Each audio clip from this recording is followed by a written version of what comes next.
Welcome to a brand new episode of the Bold Take Podcast. I'm Austin Wader. You already know that man next to me, the Austin Hill here, back with it. And it is finally time for the long-awaited NFL free agency recap episode here.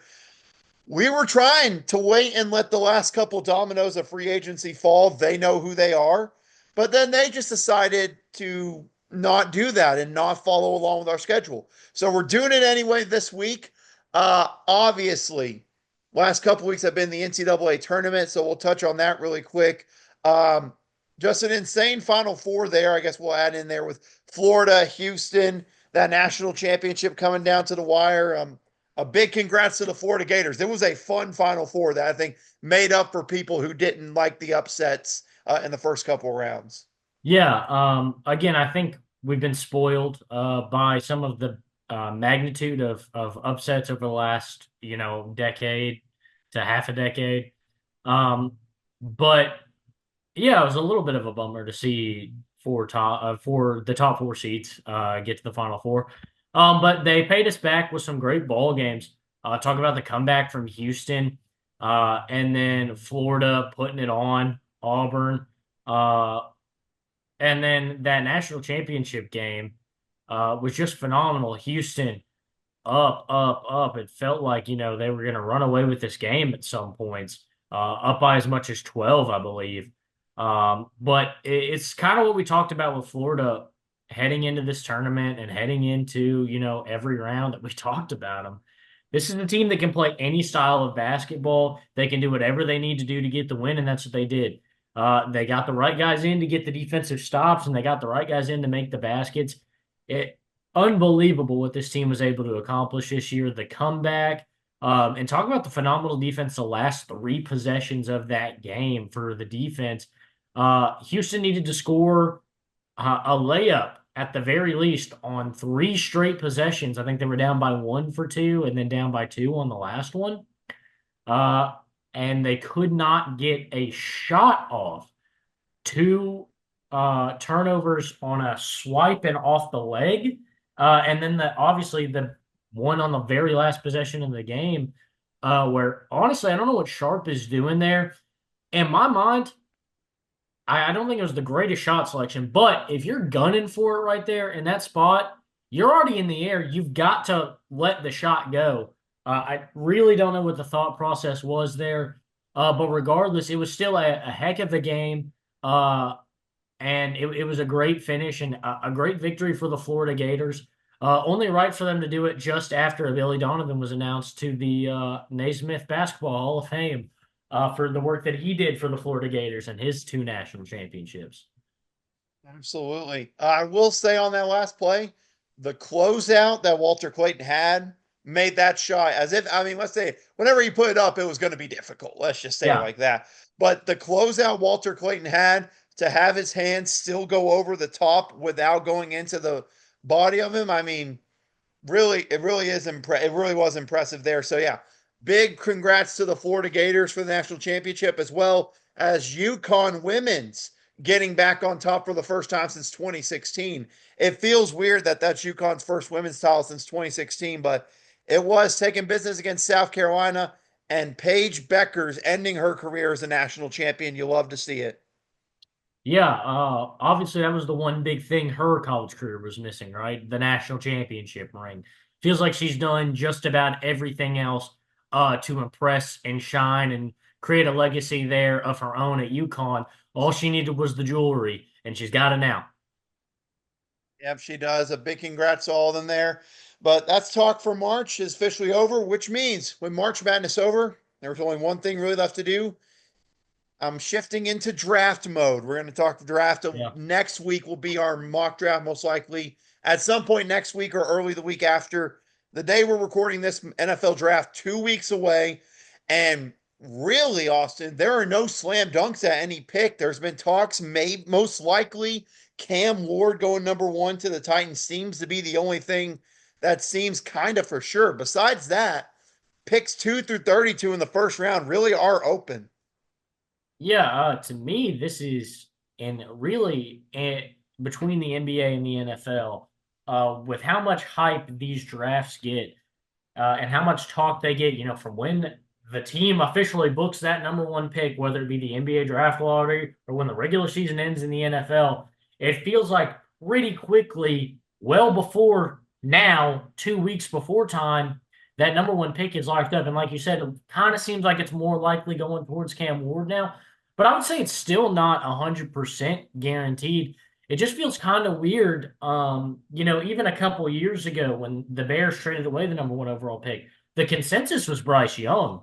I think for a lot of people, it just feels weird to not have a guy that everybody's like, this will be the number one pick, and then we'll see the rest of the draft play out. Or this will be the top three picks, and then we'll see the rest of the draft begin. Last year, what was it? It was like pick 4 that we were like, this now the draft has started. But this year, I think from the first pick, we could genuinely, especially if it's not Cam Ward, we could be like, the NFL draft is officially here. We're really drafting now with that first pick. So yeah, it's weird to have kind of or even the early parts of this first round not rounded out yet. To me, it's exciting because it means anything can happen. If the Raiders take Ashton Jeanty at 6, I will riot. Why? May I ask why? May I ask why? Because he seems pretty thrilled as of late about being drafted by the Bears.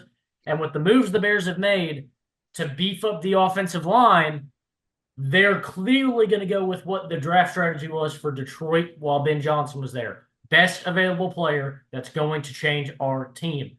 I think that spot in the draft for us, Ashton Jeanty, between the Raiders and us, nobody would take Ashton Jeanty. It doesn't make sense. He's the perfect fit to play this kind of offense, even if for his first couple years, he's just that 1-2 punch with DeAndre Swift. He's the power back, Swift's our receiving back. It worked with Gibbs and David Montgomery. It could definitely work in Chicago, but this guy can be the face of a franchise as a running back. Him and Caleb Williams would be so exciting. To me, it doesn't make sense for the Raiders to take him at 6. They have so many problems with this team.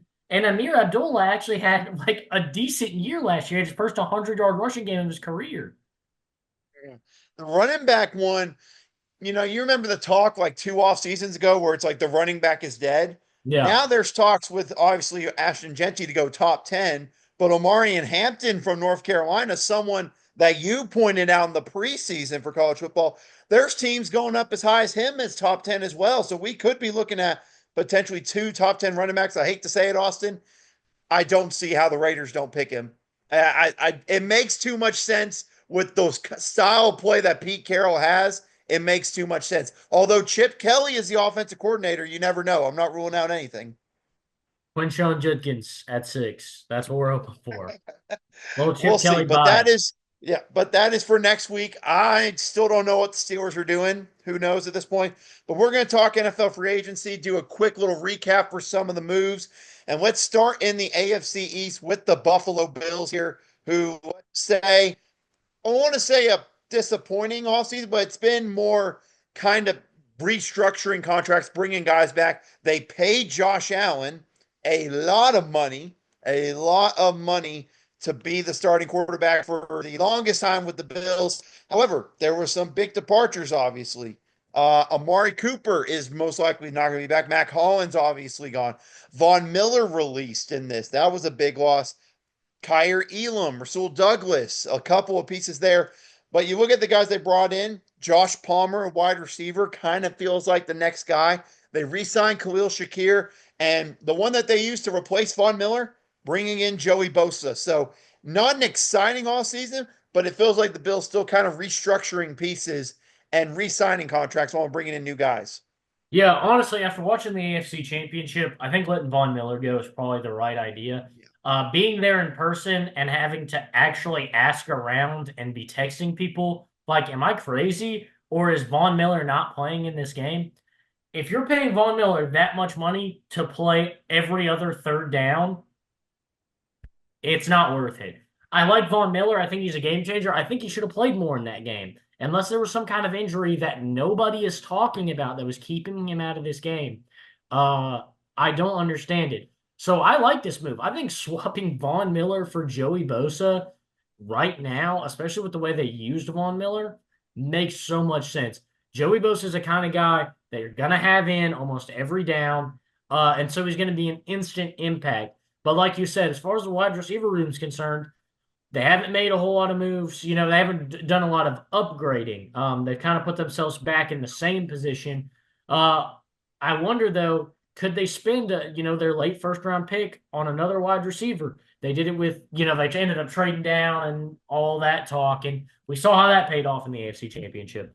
But you wonder maybe they try and address that position again in this draft. A bunch of good wide receivers heading in this year's draft as well. Yeah, we will truly see with the Bills. I think wide receiver makes sense where Mm-hmm. they should go there, obviously, with it. But I'm with you. I think Von Miller, I mean, I remember 2 or 3 years ago they signed him. It was a huge contract. Like it was we're going for an all-in push for a Super Bowl kind of contract. So it made sense there. But I mean, you take a look at it, they re-signed Josh, and obviously, like I said, they re-signed so many other guys: Gregory Rousseau, Terrell Bernard, Christian Benford, Damar Hamlin. They did a lot of re-signing, man, which trying to keep those same pieces there that are getting you to the AFC Championship year in and year out. And now you hope to see maybe in this draft them kind of get over the top with some moves. Agreed. But next up, we're going to talk about the Miami Dolphins here, who are an interesting one as well. Obviously, their big news came out, honestly, a few days ago. Teron Armstead retiring from the NFL. Never forget, from University of Arkansas, Pine Bluff. So big shout out to Teron Armstead retiring there. But obviously, the big one they lost, Javon Holland. Javon Holland, star safety for them, going to the Giants. We'll talk more about that, obviously, with the Giants, but a lot of pieces gone. Raheem Mostert now with the Raiders. But you look at the pieces they brought in. Alexander Madison, they brought in. They brought in several guys for the O line. James Daniels on the O line. And the interesting one that I just always laugh anytime a team signs him is Artie Burns in corner. Yeah. Some interesting pieces. It feels like kind of another strange year with Miami where their offensive talent will be there. Obviously, question marks about Tyreek Hill's future.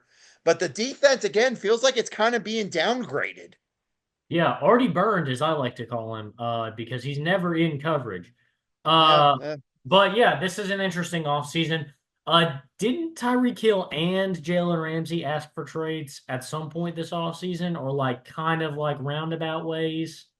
I was about to say, I know Tyreek Hill did. I'm pretty sure Jalen Ramsey kind of said it without saying it. Yeah, I obviously nothing official yet on those two. Those are kind of the ones we'll wait and see. And honestly, Tyreek Hill was kind of in the news yesterday for other stuff. So Miami could be yeah. quicker on a trade talk with him now, especially with the draft being so soon. We'll see. But those guys had talks for trades, I think. Yeah, so just kind of a weird offseason. But yeah, it's just about putting this team together. Honestly, the Raheem Mozart loss to me is kind of taking a little bit of foolishness out of Mike McDaniel's hands. I think Devon Achane's become the number one back over the last couple of years. And I don't know if it's just loyalty to a guy he's had a relationship with for a long time. Not to say that Raheem Mostert's been bad. He's had two really good years with Miami. Um, but I think it's time to open the door to Devin Achane and get this guy on the field. I mean, when this guy touches the ball, he makes huge impact.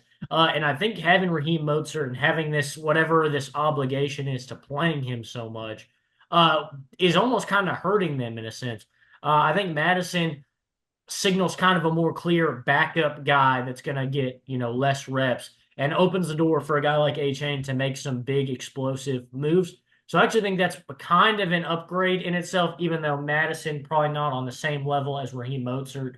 I think that helps them a little bit. But yeah, an interesting offseason where, like you said, the pieces are there on offense. But what happens with these superstars who are clearly unsettled? And what is this team going to do come draft time to kind of put together a team that can win this division and compete in the playoffs?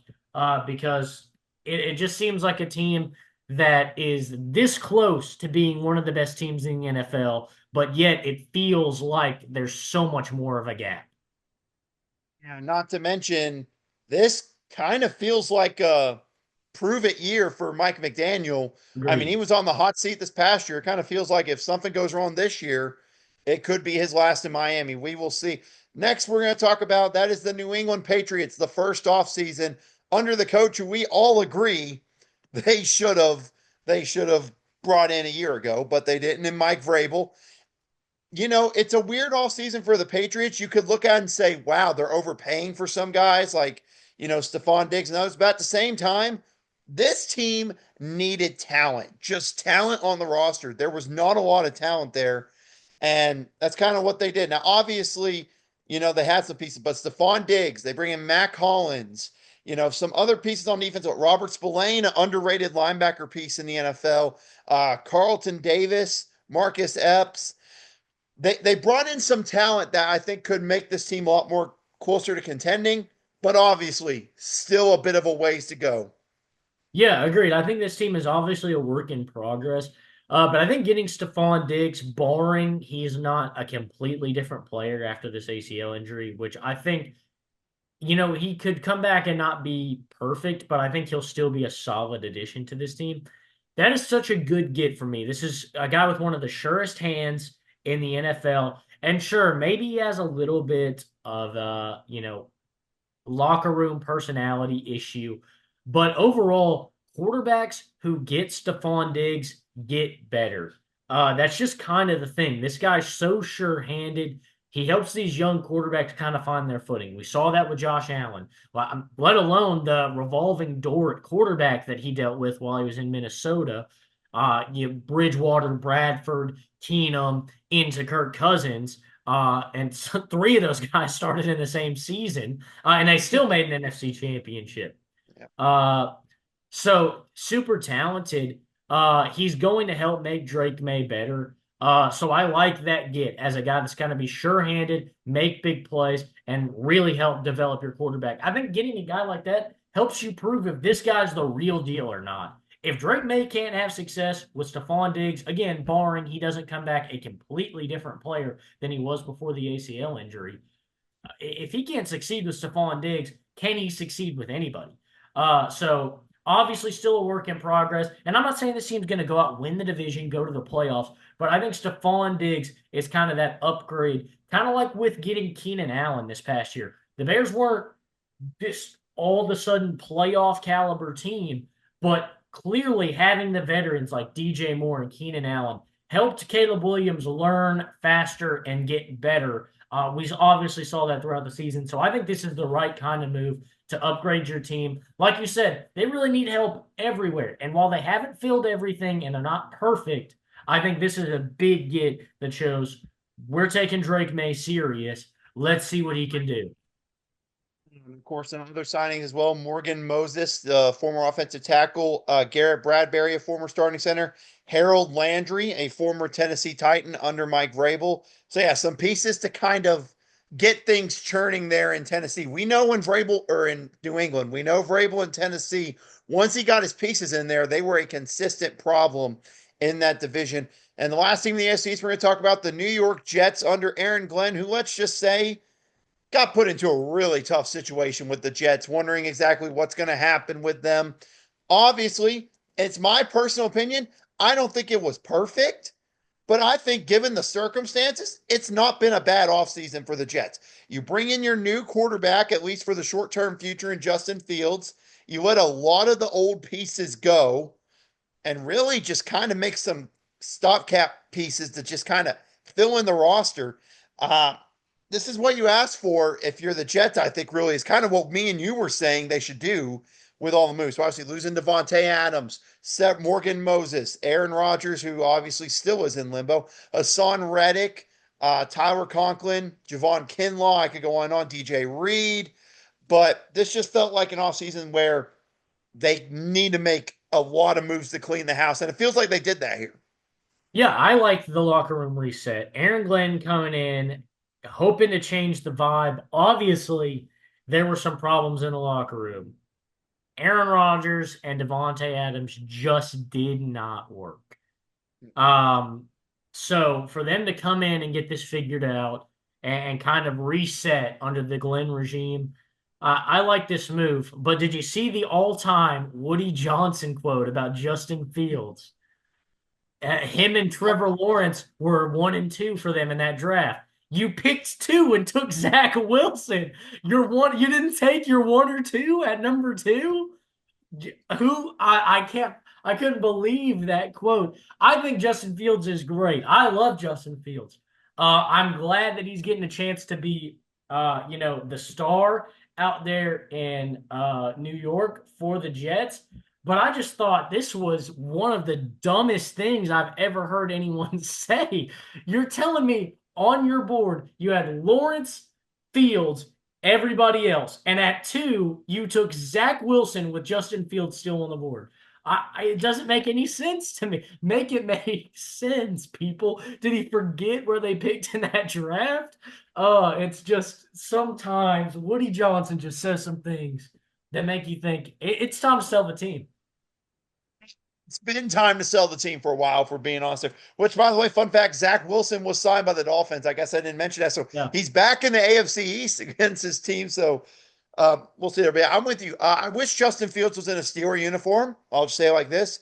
But he's going to a situation where, he's on a 2-year contract. It's not a win now mode with it. So I wonder if they'll let him kind of be the new leader, his first time kind of in a leadership role, which I think could be fun to see Justin Fields in a leadership role in an NFL locker room. Yeah, I agree. And I'm hoping he kind of steps up. The big thing about Justin Fields, the only thing about Justin Fields that I kind of have ever had any reservations on, never wanted to be traded. Still, maybe I love Caleb Williams now. I've grown to love him. But still, maybe in another universe, I might be happier if Justin Fields was still the quarterback for the Bears. I just don't like the way that situation went down. Yeah. But the biggest thing about Justin Fields is he's not as vocal, as out there as you want your quarterback to be in the modern NFL as a leader. And that's not to say that he's a bad leader. But I really hope we get to hear his voice and really see him take ownership of this team in this locker room. And you look, he's going to get to work with a guy, Garrett Wilson, who he did wonders with in college. I think that that's the genius pairing here. If we've got to take anybody and take a risk and take a chance, let's take a young freak athlete who had success with our star wide receiver and in turn lure him back in from asking for a trade. Because, hey, let's get the buddies back together, guys who wanted to play together in the NFL. Bears couldn't make it happen. And now they get another chance here to do it together. I think this was the right move for the New York Jets as far as just trying to find your footing, at least for the next 2 years. Yeah, absolutely. I think so too. Let's move to the AFC North, though. We're going to start with the team that won the AFC North, the Baltimore Ravens. Really, not much has happened for them. The big things, obviously, number one, they re-signed Ronnie Stanley, which was a big get for them, bringing Chidobe Awuzie. But the big signing of the offseason for them, getting DeAndre Hopkins on the team. Obviously, not the same DeAndre Hopkins as of past years, but still DeAndre Hopkins on the roster. Didn't lose a lot, lost a couple of backup pieces. Michael Pierce retiring is probably the biggest one. Really, besides that, I mean, maybe Marcus Williams. It's been kind of a quiet offseason, but you think about the pairing now of Lamar Jackson, Derrick Henry, and DeAndre Hopkins. See how that thing leads for the Ravens this year. Yeah, I think obviously Zay Flowers looked really good as the top receiver on this team, but still kind of filling in the holes where they are. Bateman had some good-ish games, but I like getting DeAndre Hopkins. DeAndre Hopkins' worst game, unfortunately, was the Super Bowl for the Chiefs. He didn't have like a ton of like wow games, but he had good games. He came in and made an impact in this Chiefs receiving core, especially when early in his tenure there, you had the injury to blanking on his name right now. Wow, I'm trying to think too. Wow, why did the name just go blank on me? Anyway. I don't even care. You know who he is. Rashee Rice. Yeah. Injured Rashee Rice. Yes. Xavier Worthy was dropping wide open passes. Like, no, I mean, obviously we saw the blazing speed, the great route running. It took him a minute to adjust to paying attention to the NFL field, He had a lot of where he was not completely in the field catching the football, dropping balls on the sidelines. He obviously caught on getting into that Super Bowl run, but he was kind of this reset where injuries were taking it down, a lack of skill for some of these guys in the wide receiving core. He came in and he kind of grounded everything. He gave a sure-handed receiver, especially Kelsey was even struggling. Gave Mahomes somebody to throw to and kind of helped ground and refocus that receiving core. So, and I think that's something he could do in Baltimore. He's going to draw attention. DeAndre Hopkins is a freak, even at the age and skill level he is now. He still draws attention. He still makes defensive coordinators sweat. So this is going to open up their offense. I like this move. I think anybody signing DeAndre Hopkins is making the right move.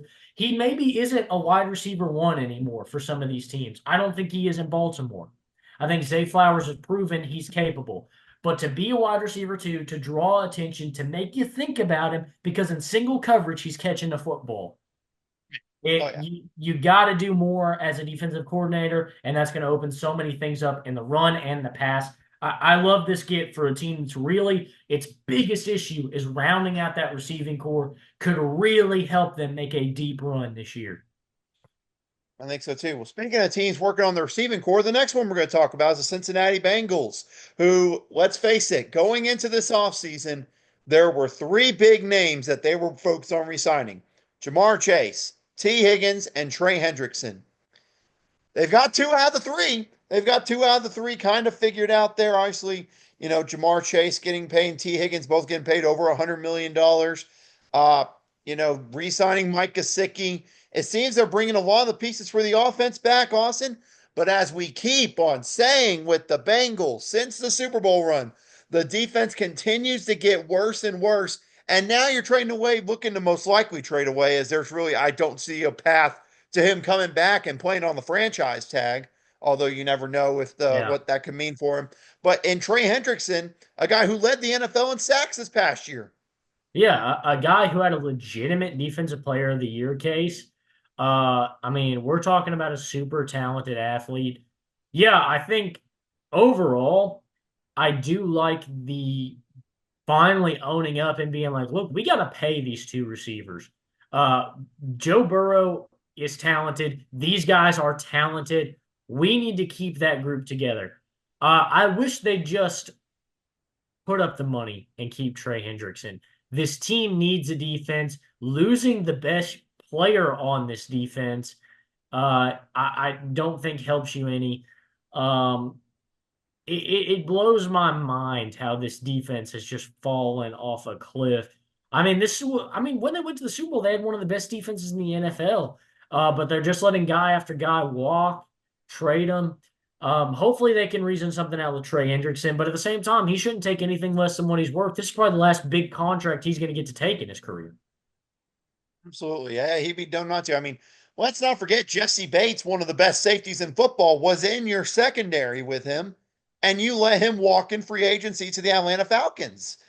So you're curious. I mean, I will just say this. It feels like a few years ago when the Bengals, it was so clear going into the NFL draft, they needed O-line, but drafted Jamar Chase anyway.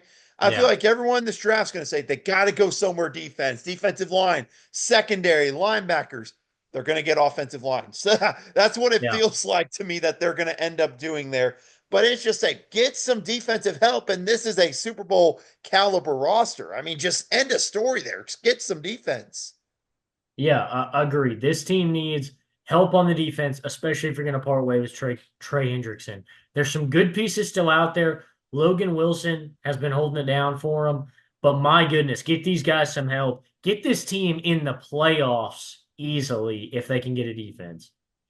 Absolutely. Well, let's talk about a team that who knows if they'll get back to the playoffs anytime soon. That's the Cleveland Browns, who going into the offseason, it seemed like Myles Garrett's time in Cleveland was over.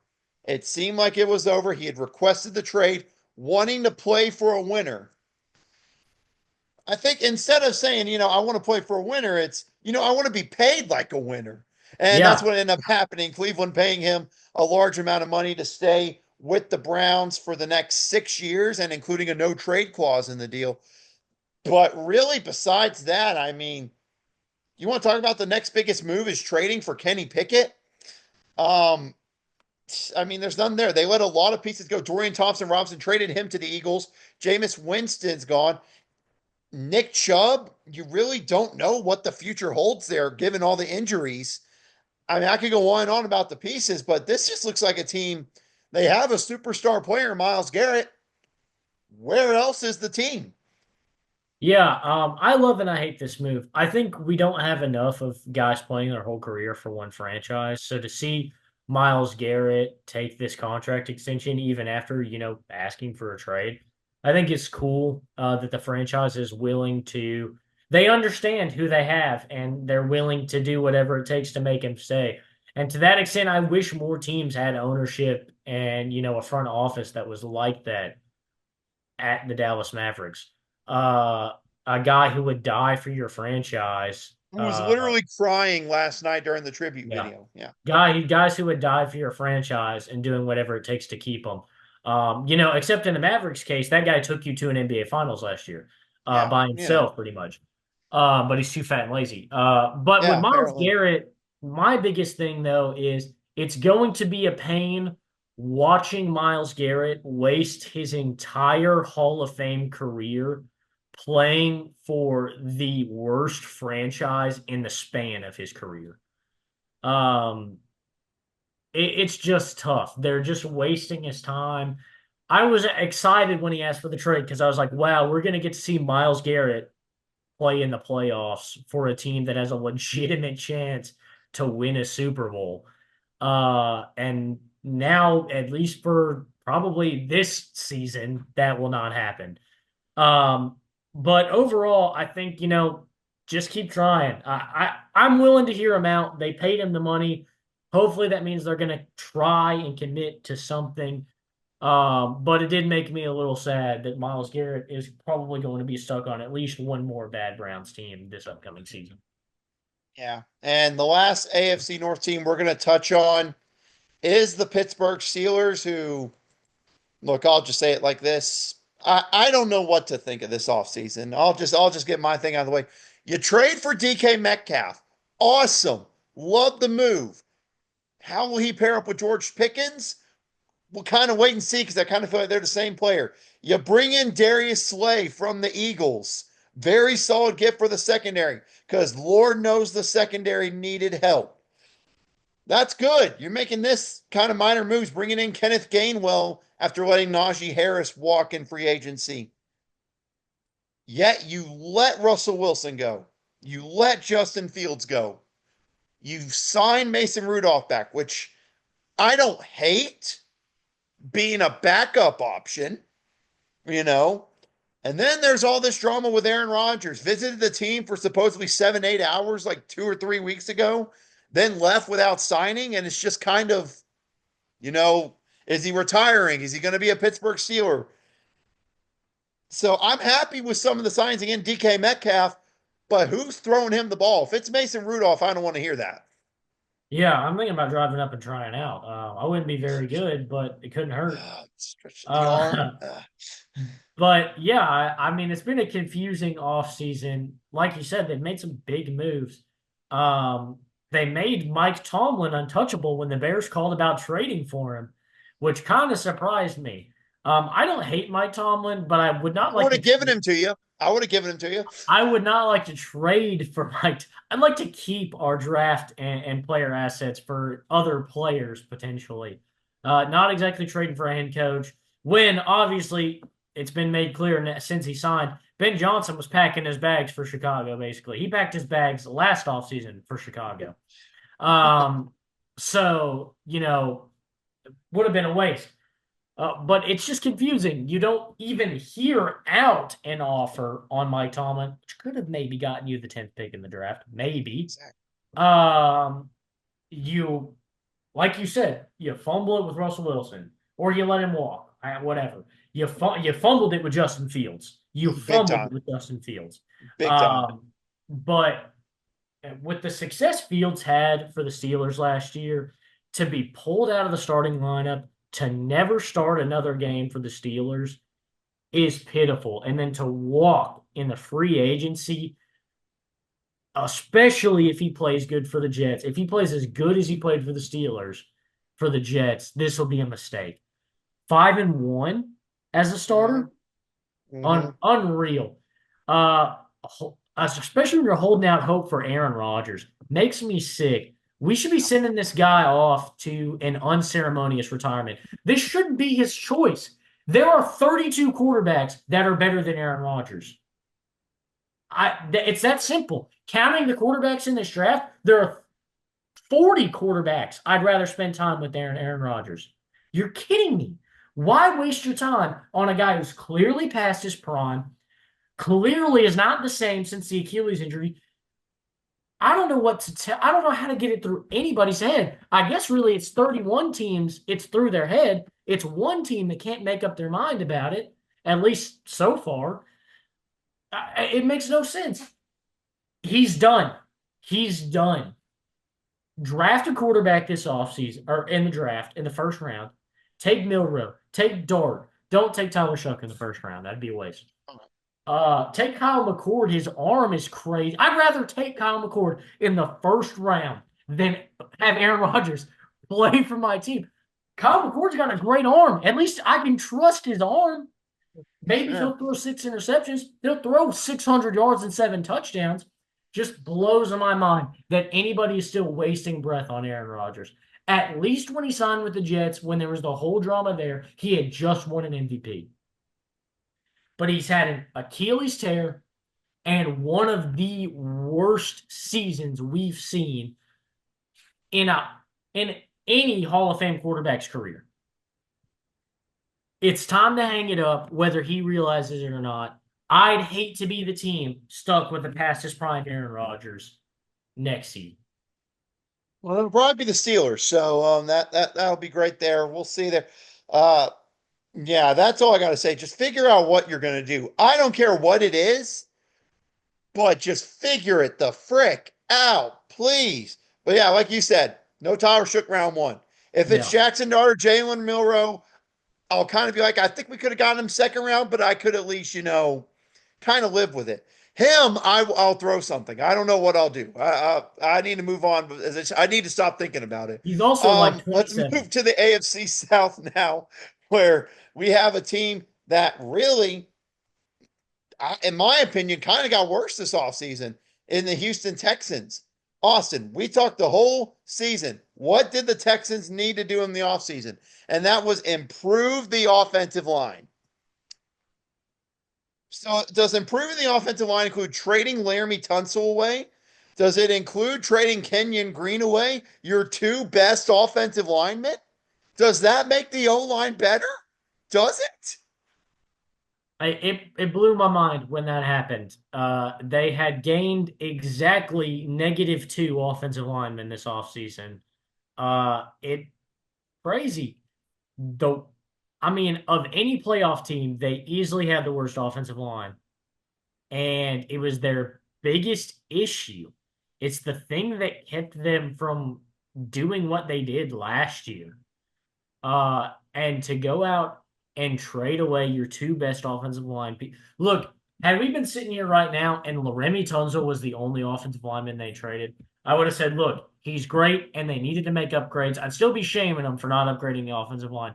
But I'd be like, he is getting older. He was on a big contract. Maybe this is setting up bigger moves in the future. Obviously, CJ Stroud's getting closer and closer to that extension. But trading away Kenyon Green, who's in his 3rd or 4th season, has played out of his mind since being drafted. That's the one you can't justify me on. You have this team that should dominate this division right now, and you're shooting yourself in the foot and opening the door for other teams. I don't even know what to say about it. Well, of course, losing Stephon Diggs as well. They brought in Trent Brown, Cam Robinson, Ed Ingram, Laken Tomlinson. It seems like they just kind of want to get a whole new offensive line in here, but obviously letting Stephon Diggs walk, kind of bringing in, acquiring Christian Kirk from a trade with the Jaguars. That was a move that was made. But really, yeah, it kind of feels like, yeah, it's the offensive line. You wonder what that holds for the future. And if they feel like this is kind of just a full reset needed, then maybe it is. But to me, I kind of agree with you. Laramie Tunsil made sense if they were going to move him, and it was to the Commanders was not a bad package they got back. But Kenyon Green was the one that surprised me the most. I thought he was going to be like, listen, we have him. Let's build the rest around him, and we'll figure it out. Apparently not. But now let's move on to the next team, a team that always makes very little free agency moves in the Indianapolis Colts. And this is a team always has plenty of cap room, is always looking to make the big moves happen or to like have the potential for big moves to happen, and they don't really do it. They let go of a lot of pieces on the O line. Obviously, Ryan Kelly to the Vikings, Will Fries to the Vikings. Obviously letting Joe Flacco go as well. And their biggest signing of the offseason, Daniel Jones, is going to be competing with Anthony Richardson for that starting quarterback spot. This is a team that people were frustrated with at the end of the regular season, saying it's like they're not trying to compete. Pat McAfee's not showing up to games, not trying to compete. Do these moves scream to you this is a team trying to compete this year? No, they don't. And I'm kind of glad they let Joe Flacco go, only because, look, I think with everything you've done for Anthony Richardson, you have to commit to the next 2 years of trying to make that work. Unless you end up with a top pick in one of the next two drafts. But this team, Joe Flacco just wasn't doing. He was helping them win games at quarterback and play better, but it was just causing conflict in the locker room. Right. I think if you need to clear house and get some of the naysayers against Anthony Richardson out, do it. But you can't just do nothing. This team isn't just going to fix itself. You can't just let a bunch of guys walk and then just be like, all right, let's try. Yeah, I agree with you. It feels non-competitive. And it's just kind of disgraceful. Like you said, they never make any big moves. They have the potential to do so, and they just don't. Especially this team could definitely use it. And with the way the teams are moving in the AFC South, this should be a division teams can compete in. The Texans have done nothing to set themselves up as a surefire runaway with this division team. And everybody who has a decent the Jaguars and the Colts should be gunning to build teams to win this division. You have a quarterback that you have somewhat confidence in. Build a team and try and win this division. If I was the Titans, that's what I'd be doing this offseason. You have the number one pick. You get your pick of the litter of a quarterback. And if you believe in Will Levis, then you absolutely should be gunning for the top of this division because you have no rookie hiccups to worry about. But the AFC South's wide open, and teams need to take it a little bit more seriously, especially if the Texans are just going to do nothing right now. Yeah. Especially now, let's move to the next team in the AFC South, which is Duval, where the Jacksonville Jaguars are there, of course, making the moves at the last minute for Liam Cohen and, of course, the new GM, James Gladstone. So, not a lot of moves being made for them, really kind of getting late into the process. One of the big ones, though, let's talk about it, though. Christian Kirk being traded, Evan Ingram letting go in free agency. Mitch Morse retiring. You got a couple of pieces on the O line gone. And really, as far as making moves, they really didn't make a lot of big moves in free agency. This is a team not far out from being in the playoffs a few years ago with some of the pieces. Although I feel like losing Evan Ingram could have an impact more than people think. But you wonder, does this mean they could be going for Tyler Warren in the NFL draft? Yeah, I think this team has got to fully focus on building up that receiving core, tight end and wide receiver in this draft and what's left of the offseason. Look, this defense didn't play as good as it should have this past season, but it has a lot of good pieces on it. A lot of pieces they're committed to. I think that's going to work itself out in the short term. But to me, look, I think Christian Kirk, probably the right move. He's on a little too, even when he signed it, that deal was rich, a little too rich, even for how talented he is. So I get that. But Evan Ingram has had the career in Jacksonville that he was expected to have coming out of the NFL draft. Um, so for them to now part ways with him, you leave Trevor Lawrence with not a lot of weapons in this receiving core.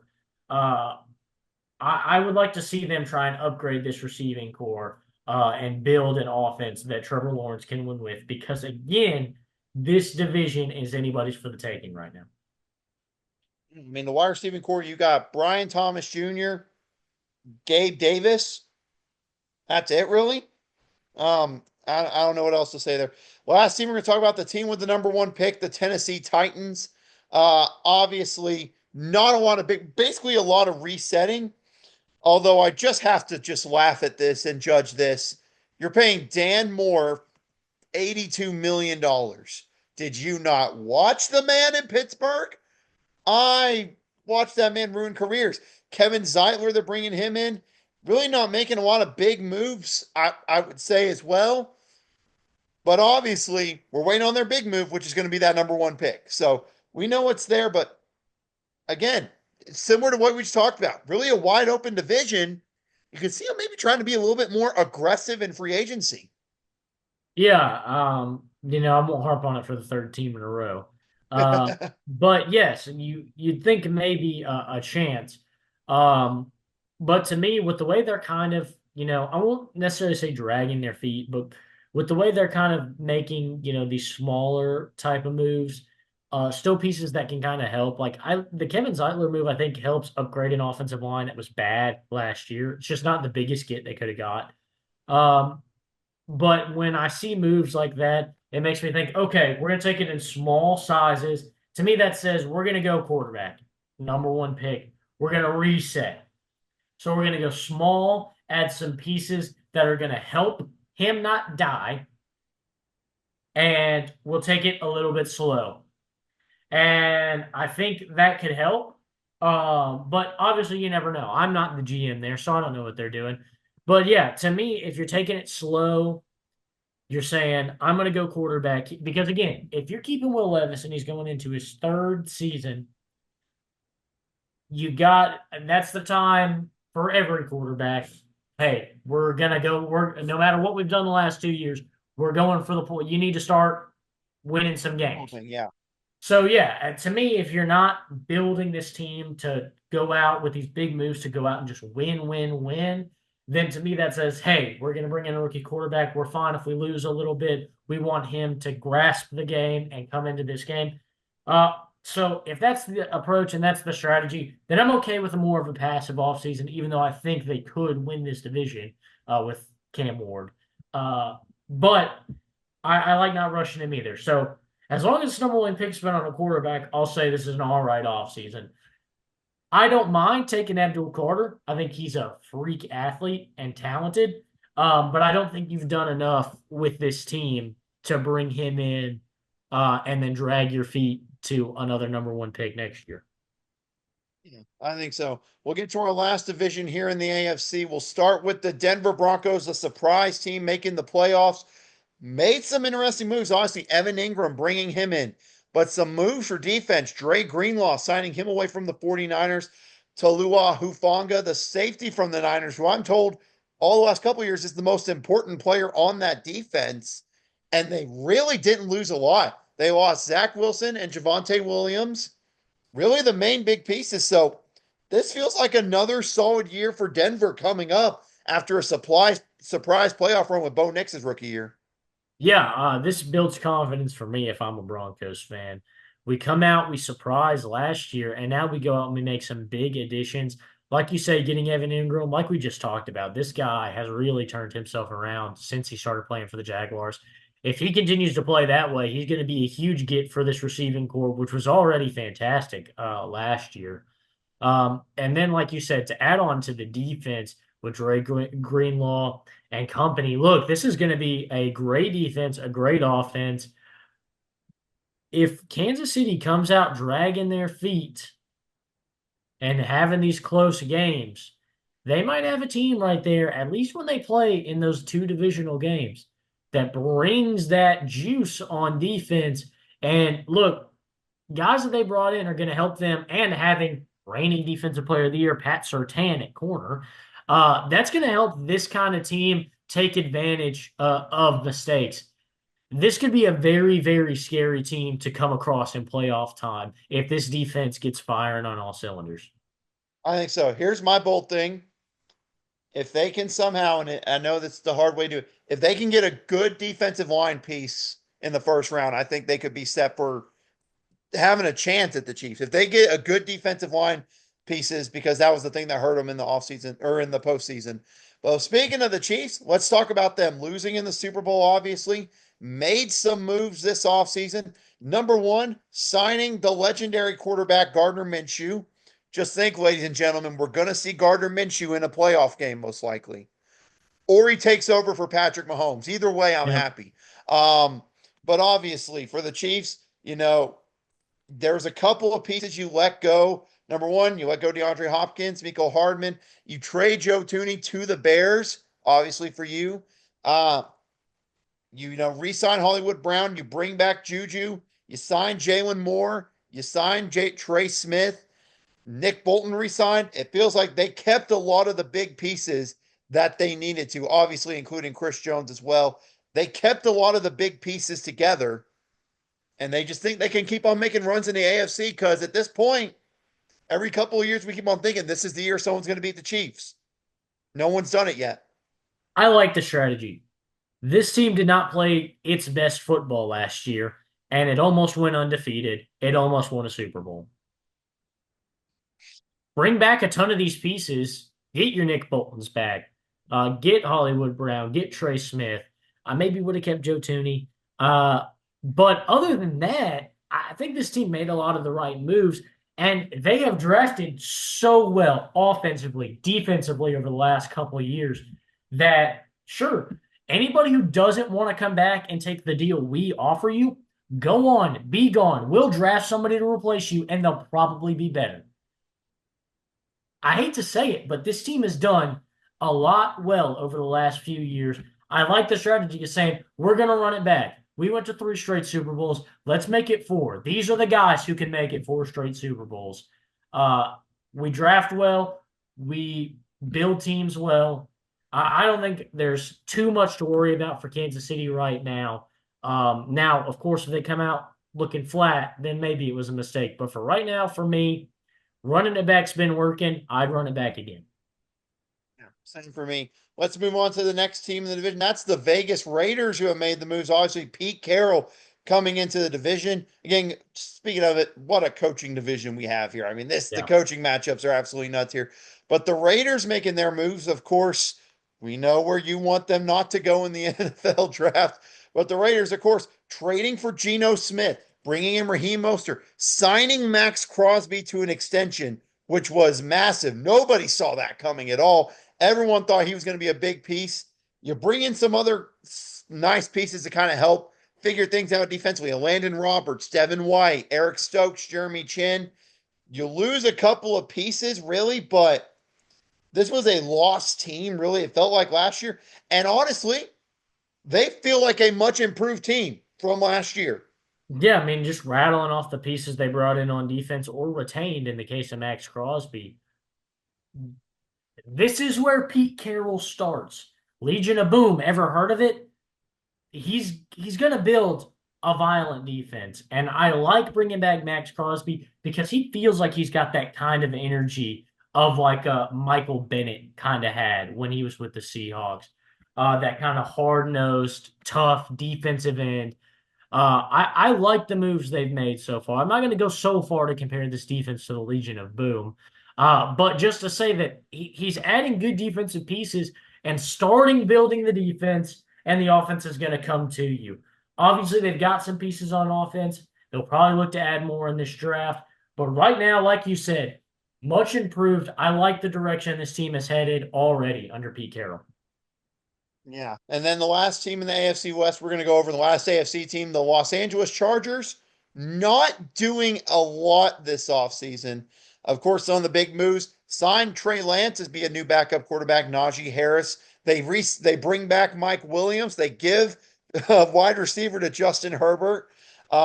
Re-signed Khalil Mack, which is one I think a lot of people didn't think was going to happen. Re-signed Denzel Perriman. They let J.K. Dobbins and Gus Edwards walk in free agency, which was A shocker to some, Hayden Hurst as well, Joey Bosa release. But let's just think it like it is. This is a Jim Harbaugh team. And that is a team that is going to consistently be a problem and get you 10 or 11 wins no matter what. But they got Justin Herbert another weapon. That's my big takeaway from this. Yeah, honestly, to me, I thought maybe they might still bring back J.K. Dobbins, but I do understand bringing in Najee Harris. Look, he's one of the only running backs to have 1,000 yards the last, what, 6 seasons?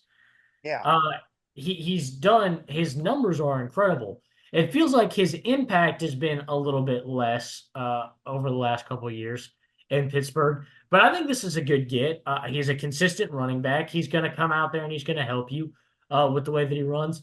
I like and was surprised that they were able to retain Khalil Mack. I thought it would really hurt them to lose both Bosa and Mack in one offseason. That's hard to replace two guys of that caliber at that position in one offseason. I think personally, even though I love Khalil Mack, I probably would have picked Joey Bosa over Khalil Mack in that debate right now. But I'm glad they kept one of them. I think that's going to help their defense keep an edge. They haven't done a lot, but I think they've made the moves that have mattered for this team. I think so as well. But we'll see for them. We're going to move to the NFC now, and we'll start with what we will call, I guess, America's team in the Dallas Cowboys. Interesting offseason for them. Again, the new coach coming in. Really, I wouldn't say new coach. Bringing in your offensive coordinator is the new coach for the team. But interesting move as of late. Trading for Joe Milton, a quarterback that a lot of people think could be kind of a fun project. You bring in Javonte Williams and Miles Sanders.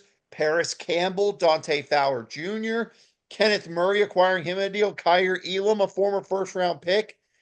You lose Trey Lance and Cooper Rush, obviously. Zach Martin retiring is a big loss on the offensive line, obviously. But this still feels like something that you feel like maybe they're kind of going towards the right direction. But still, you truly never know with this team. Yeah, look, the team's had a talented team, but I do like that if you're not going to get rid of Dak, you're not going to get rid of CeeDee Lamb, you're not going to get rid of Micah Parsons, then let's build a team that's going to try and win. That's what you need to do if you have those guys on your roster. So I think building a team that's trying to win makes sense, but we'll see. Look, this team was supposed to be a lot better than it was last year, and it just wasn't. So uh, they made some moves. They haven't done anything to truly wow me.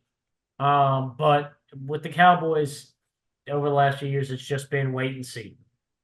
Yeah. I wouldn't be so sure on Micah Parsons. I mean, the contract extension That's holdout true. is you wonder what could happen there. We'll He's see still what there happens as there. of now, I guess I should say. As of now, that's very fair. As of now, the next team we're going to talk about, the New York Giants, another team that we could be looking at for quarterback, made some moves at quarterback. Obviously, signing Russell Wilson, bringing in Jameis Winston. All this just to be backups to Tommy DeVito. Yeah. You sign Darius Slayton, make some minor moves, but the big one to me, Javon Holland, getting him to replace, what you had lost in the secondary in the past offseason. And you really didn't lose a lot of key pieces. I mean, this team was not great last year. However, this feels like a make or break year for not just the coaching staff, but for some of the executives up there as well. Yeah, agreed. Look, I don't know if Russell Wilson's going to come in and make like a world of difference, but they were in a weird spot in the draft where they're probably not going to get their pick on a quarterback. And I guess by signing Russell Wilson, they're at least not confident enough to take a guy that they like in the first round. I feel like you maybe don't take Russell Wilson if you like a Jackson Dart or you like, Jalen Milrow or such, that you're going to take him in the first round. I think maybe you hope one of that at this point, you're probably hoping one of those guys slips into the second round and you can put him behind Russell Wilson. But I like this move, like you said. This is kind of a big year for some people. The defense was good last year. Upgrading the defense, big. Adding Javon Holland, big. So I like bringing in a veteran quarterback and saying, hey, we had a good defense. Bring in a veteran quarterback who's been pretty consistent in his career and see what happens. Maybe this team can find their way into the 7 seed of the playoffs. Yeah, and then if they don't, they know what their future is, and that's a hard reset. We'll see what they do with their draft pick. Now let's talk about the reigning Super Bowl champion, the Philadelphia Eagles. Look, I'll say it like this. Philly lost a decent amount of pieces this offseason for a Super Bowl champion, which you kind of expect. Brandon Graham retiring, obviously. You lose Kenneth Gainwell. Josh Sweat's gone. James Bradbury, Darius Slay, uh, CJ Gardner Johnson as well. So you're losing a couple of pieces, and you think, man, it's going to be rough for them. Then you remember, oh, wait a minute, these are the Philadelphia Eagles. They're one of the best drafting teams in the NFL. They have a lot of pieces in waiting. They got a contract extension for Lane Johnson. They traded for Kenyon Green on the offensive line. So as good as this offensive line was, it got better. Bring in Josh Uche, re-sign Zach Bond, which was a huge gift for them. So I still see them as a serious threat in this NFC.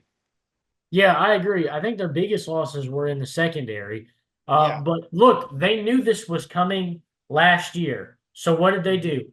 Quinyon Mitchell, Cooper DeJean, who were difference makers in the Super Bowl. I've got nothing to worry about for the Philadelphia Eagles. To me, this is a team that's ready to run it back and try and go back to back. I mean, that defensive line so young now. I mean, you're losing Brandon Graham, but you've been building so much in the last couple of drafts. You're not going to have an issue with that. And you still have Saquon Barkley on the roster, which is already going to be a big enough issue for teams. And then the last one we're going to talk about, the surprise of the season last year, Washington Commanders making the NFC Championship. Nobody saw it coming.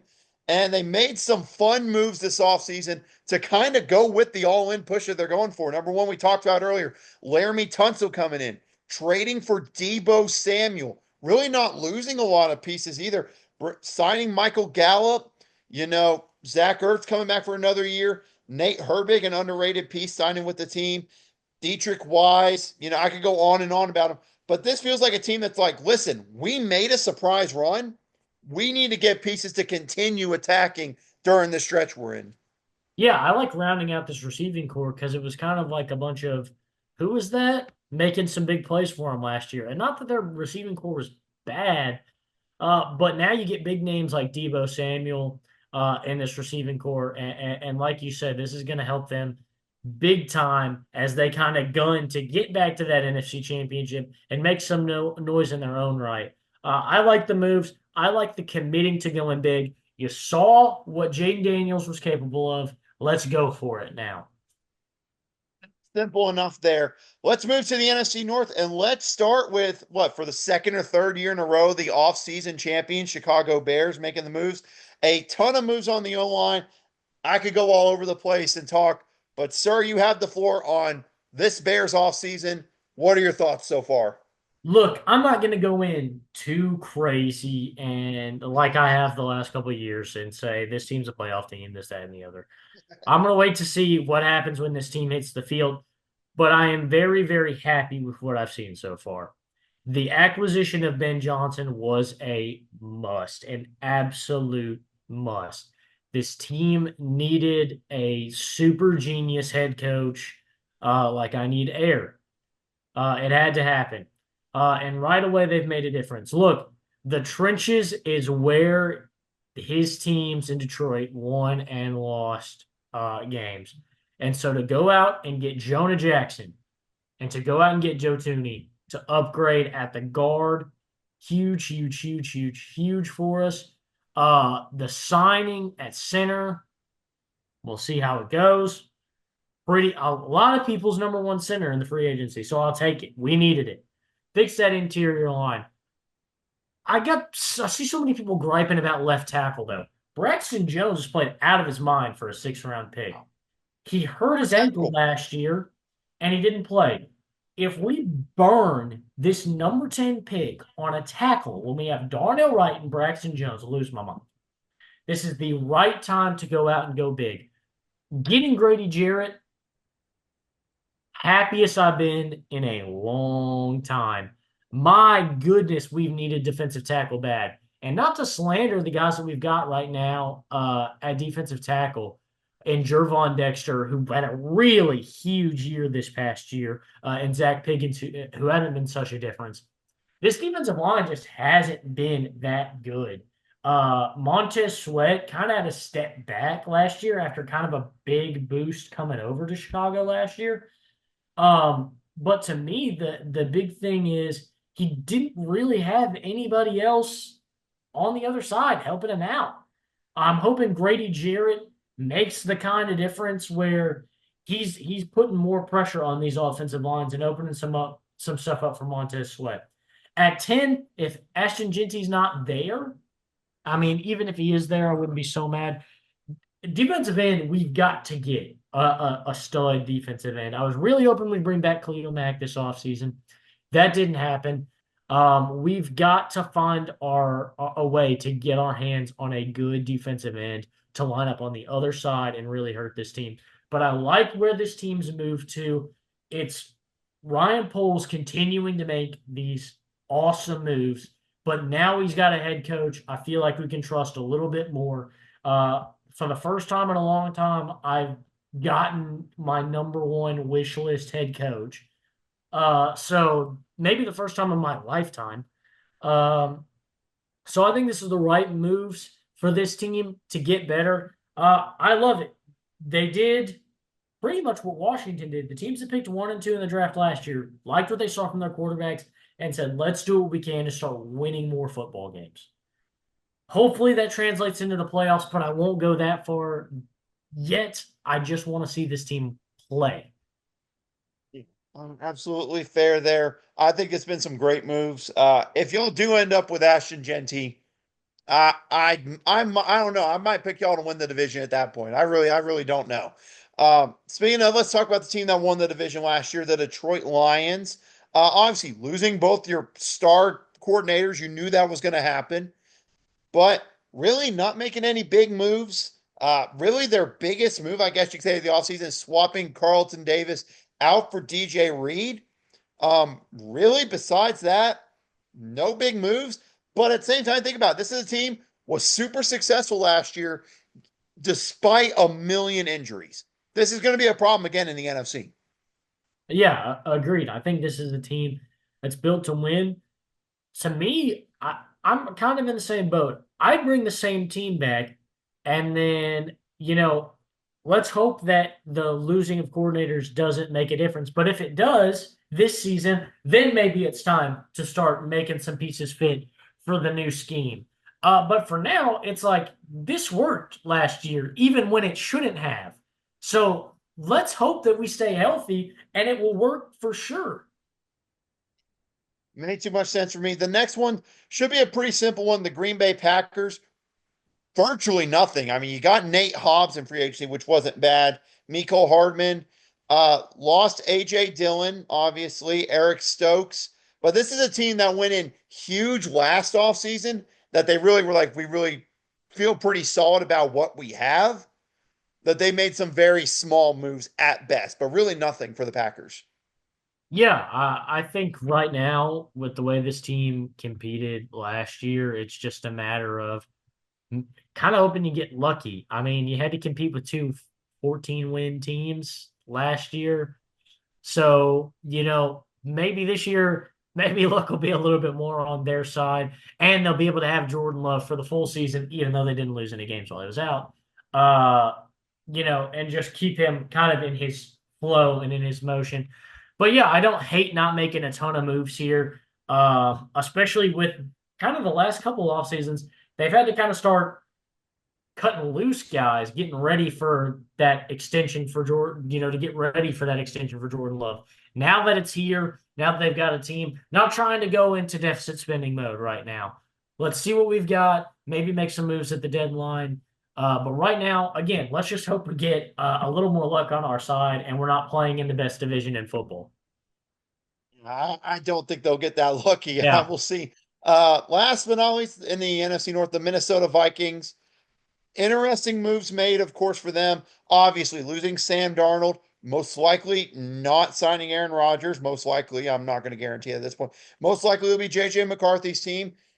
Acquired Jordan Mason's backup. You sign Rondale Moore, bring in Ryan Kelly, Will Fries, Jonathan Allen, and Javon Hargrave brought in on the defensive line.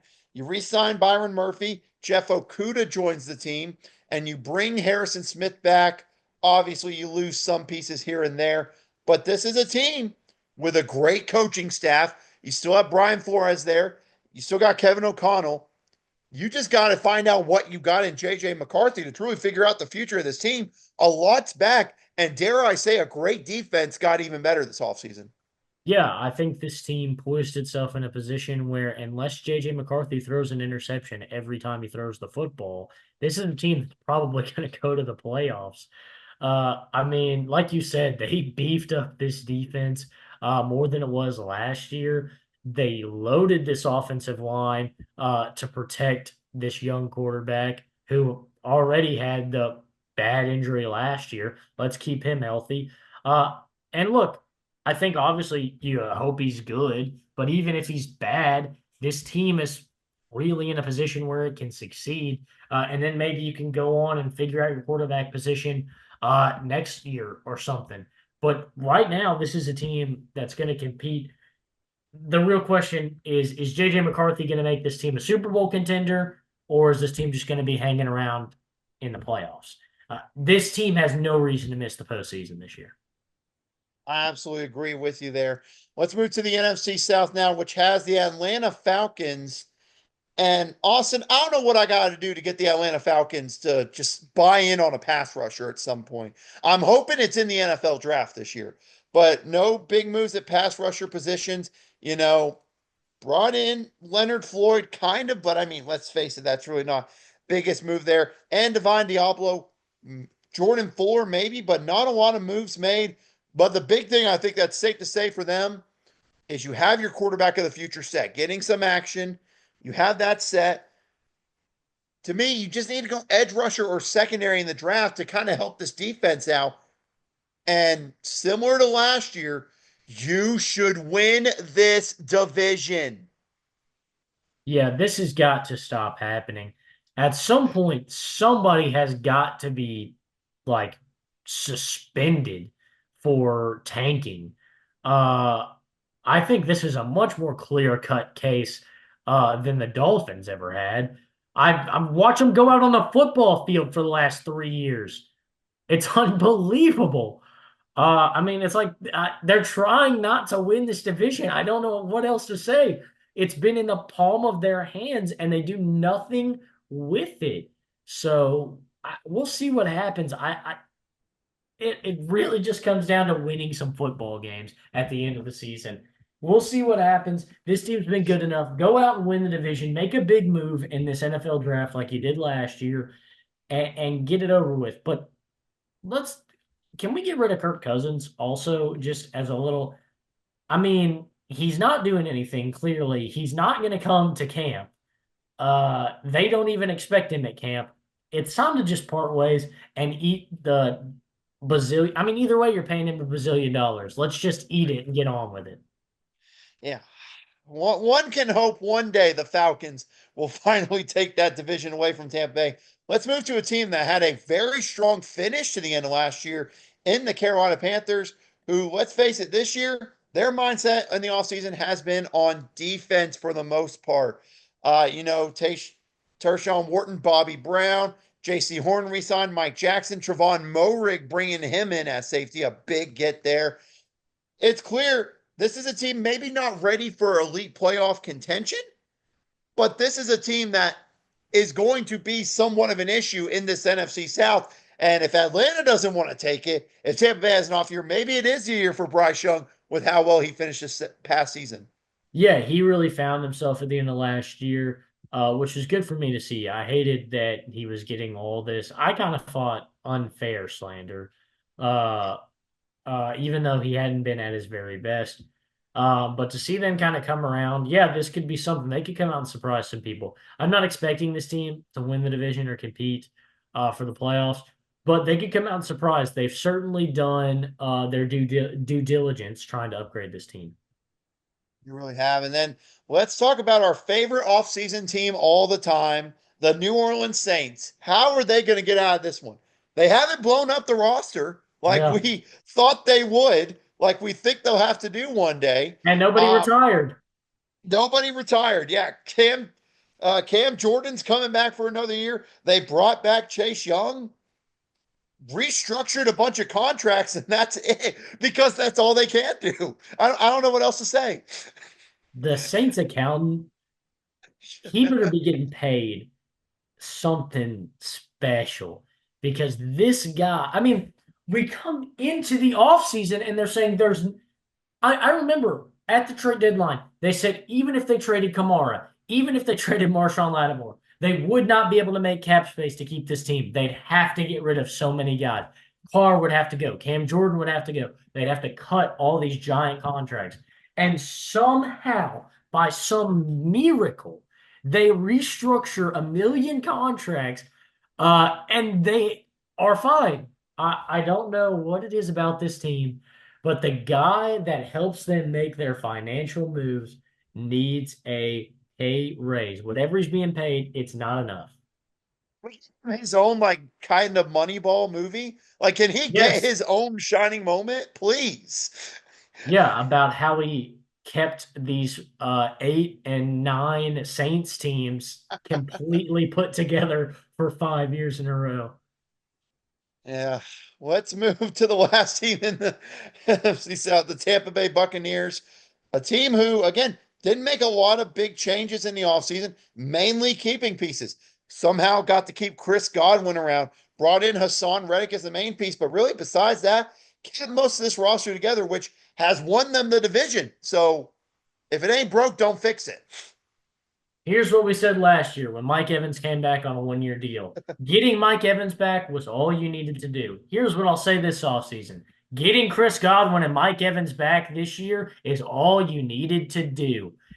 They did what I mean, this team is winning the division. I think Hassan Reddick can be a big addition if he gets back to the way he was playing 2 years ago, as opposed to the way he played last year. But yeah, why not? Get your pieces back. Baker Mayfield's going to go out and throw for 20,000 yards and 700 touchdowns, and you're going to go to the playoffs. It just doesn't matter. So I like it. This just build this, keep this awesome offense together, and win the AFC South because nobody else wants to. Yeah, couldn't agree anymore. Last division here, NFC West. We'll start here with the Arizona Cardinals, a team that I think it's safe to say we feel could be a playoff team this year. They've Oh slowly yeah, built up through the draft, made their moves. Really, when it comes to losses this offseason, didn't lose too much, lost a few pieces that I think, let's face it, needed to go, honestly. You bring in Jacoby Brissett as a nice backup. You pay Trey McBride like you needed to do. Evan Brown re-sign as well. You sign Josh Sweat, massive signing. Dalvin Tomlinson, you bring him in. You bring in Michael Walker. And then fun one, really don't know how much it'll have on impact. You bring back Calais Campbell back to the team. I mean, this feels to me, with how well they've done drafting wise and what it feels with the roster, this feels like a team that could compete for a wild card spot, or maybe, depending on how this NFC West goes with teams we'll talk about in a second, could potentially win this division. yeah. I like the moves. Go in on the defense, which has not been good, and beef it up, especially that defensive line, and go out and build a team that can win. I think the offensive line did a really good job protecting Kyler Murray last year compared to the year prior. Uh, And clearly, the decision to keep him as the franchise guy paid off. He showed exactly the kind of caliber quarterback he is, and why he was a number one overall pick. I think you go out, you snag yourself another wide receiver in this draft to go along with Marvin Harrison Jr. This team, like you said, competing for the wild card spot, but maybe even competing for this division. Maybe so. The next team we're going to talk about, obviously, the Los Angeles Rams, of course, who ended up winning this division. The big news, obviously, you trade Jonah Jackson away to the Bears. You let Cooper Kupp walk to a team in the division that we'll get to in a second. But the fun move you bring in, though, you bring in Devontae Adams to, dare I say, the best atmosphere he's been in since he was in Green Bay. I'm Yeah. truly happy for him. Really, no other big moves because they kind of have a solid foundation and they like to keep where it's at. Get some more depth on defense in this draft like you did last year. I mean, this is a solid team. Maybe the only question for the future is what the future is with Matthew Stafford after this season. Agreed. For me, I like Devontae Adams, and I think he's talented. I don't like getting rid of Cooper Cup and then signing Devontae Adams to, I don't know. I guess I'm not an NFL GM and I'm not seeing all the financials, but I'd rather be paying Cooper Cup's salary with how consistent he's been than save a couple $1 million and pay Devontae Adams. I don't exactly know how much Devontae Adams is getting though, to be fair, but I Uh, don't know. I Devontae don't. Adams, it's a 2 year, $46 million deal is what it is. That makes me actually angry. All right, I don't want to talk about this team anymore. I don't like that Okay, move. okay. I really don't like that move now that I just heard that he's making $23 million a year. That is ridiculous. Cooper Cup should still be a Ram. That's wrong. I'm actually mad now that I just heard that. That is wrong. Anyway, the next team we're going to talk about a team that, I'll say it if you won't, has had a terrible offseason, I think, and the San Francisco 49ers. This has not been a fun offseason for them, losing a lot of good pieces, trading away Debo Samuel, obviously, but Dre Greenlaw's gone, Javon Hargrave, Travarius Ward, Rock Ya-Sin, Hufanga, their safety, Tayshawn Gibson. A lot of big pieces on what's been one of the best defenses in football over the past couple of years is gone. You lose Aaron Banks as well. You lose Chris Conley, Elijah Mitchell. He's gone. Jordan Mason traded.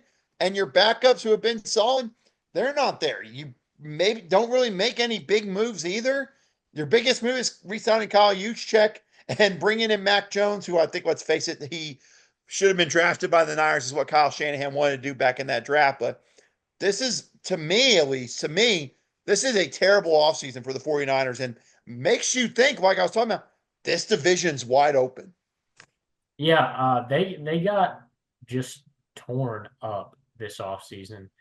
Um, but it just comes down to some bad luck and to me some mismanagement.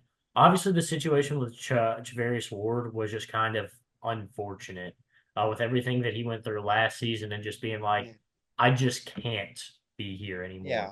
It's truly unfortunate.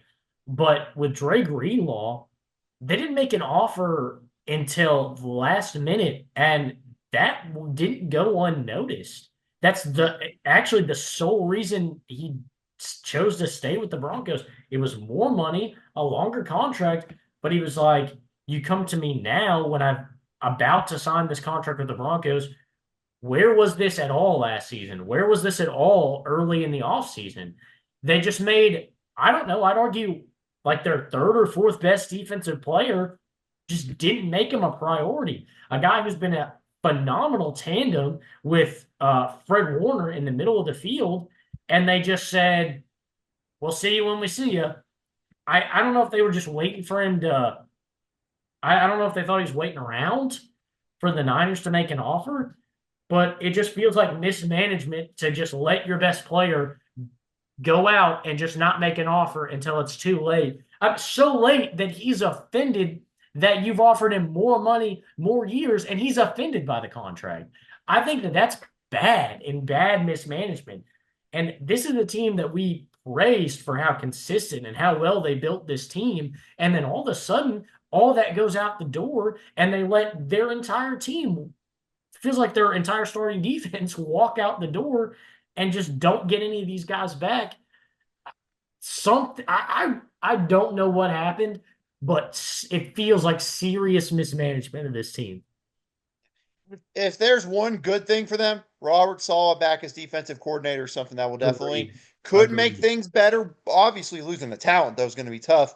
Yeah. And really, the draft for the Niners, really, you think about it, besides Brock Purdy and maybe at points Brandon Ayuk, really that's not the biggest success in the draft over the last couple of years. So we'll see if they can put some pieces together come draft time.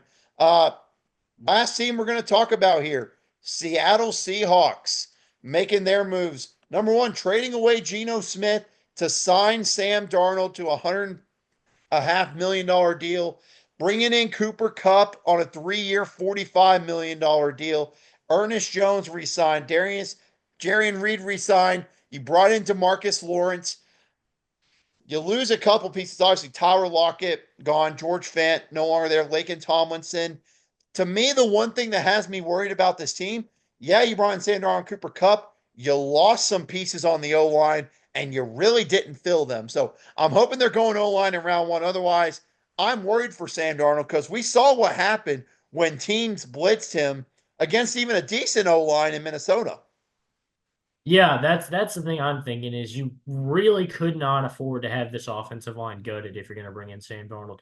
I think that's the biggest thing anybody trying to sign Sam Darnold this offseason had to think about was he showed just how great of a quarterback he can be, but when he faced pressure, he really, really struggled. And I think having a bad offensive line is going to hurt. I like the additions they've made. I like that they're committing to trying to stay competitive and bringing in Sam Darnold and bringing in Cooper Kupp, and I hope it works out for them. But they've still got work to do if they want this team to be competitive next year. Yeah, we will see. But that's it for all the teams. Obviously, there's still a couple of pieces we're waiting out there for signings. If they do happen during this next week, we'll obviously talk about them. But our next episode we will do will be our yearly NFL mock draft. It's always fun. And like we talked about, this year more than others, feels like we could go anywhere on the board and it honestly makes some sense for teams. So I look forward to it every single year and I look forward to doing it again. Yeah, it's one of my favorite things to do. I'm prepping for it right now. Ooh, I might make one tonight just for fun, just to see where I'm leaning on the first rip. Yeah. So that episode will either come out next Friday or depending on other stuff, it could come out Tuesday or Wednesday of that week, right before the NFL draft. You'll know whenever we post it. We'll let you know and we'll get that out. But it will be coming out before the NFL draft. We can't wait for it. It's the next big event on the sports calendar. And don't worry, NBA playoffs just around the corner. We're going to have some plans for that as well. We'll get it all to you. But that's going to do it for this episode of our NFL free agency recap. That's Austin Hill.